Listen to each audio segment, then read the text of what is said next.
Hi everyone, welcome back to my Elden Ring series where I make a build for every melee weapon in the game.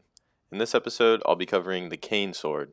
This weapon is a straight sword that requires 8 strength and 11 dexterity to wield, and it can be found on a corpse in the Landell Royal Capital.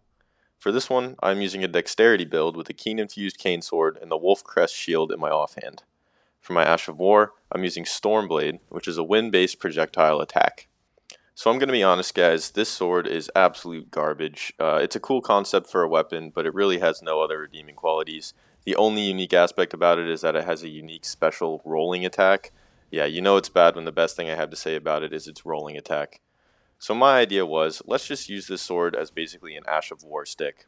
I really like the Stormblade skill for this playstyle. It's fairly cheap, quick, and reliable as a ranged attack that you can spam in a lot of situations.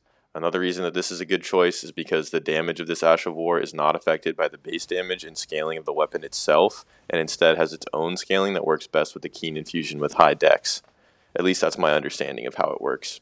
My playstyle focuses mostly on using the Stormblade whenever possible, including in both long range and close range situations. If we use the skill at point blank, then we can also get a little bit of bonus damage from the hit of the weapon itself. Our other damage option is just the basic sword moveset, which again is not great with this weapon, but it can be used to get the job done. I also have a shield in my offhand, which I don't really find myself using all that much, but the option to is there.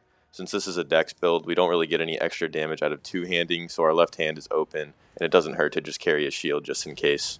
I chose the Wolf Crest shield because it has a low strength requirement, but still gets 100% physical damage negation, and I personally just think it looks cool. For my stats, at level 150, I have 60 Vigor, 27 Minds, 20 Endurance, 12 Strength, 80 Dexterity, and the minimum 10 in everything else. We have a lot of Vigor, which is always nice, plenty of Mind for spamming Stormblade, and a good amount of Endurance, which is not super important since our skill doesn't use that much stamina and our gear is pretty light. Our damage is all coming from Dexterity for both our weapon and Ash of War, so I went all in on that, of course. Our sword does get an A scaling in Dex with the Keen Infusion, but unfortunately the damage of our basic attacks is still pretty underwhelming. For my armor, I'm using the Eccentric's Hood, Fell Omen Cloak, Highwayman Gauntlets, and Leather Leg Wraps. I was thinking maybe this guy is a retired knight who's seen better days, or maybe he's just a guy with a cane fighting elder gods and monsters to take over the world. Let's just say he's got a creative imagination, and maybe a few missed meds. For my talismans, I have both the Shard of Alexander and the Enraged Divine Beast for an increase in damage out of our Stormblade skill. I also have the Ritual Sword Talisman, which gives us a damage boost when we are at full health. This works well since we'll be starting our engagements from a safe distance most of the time.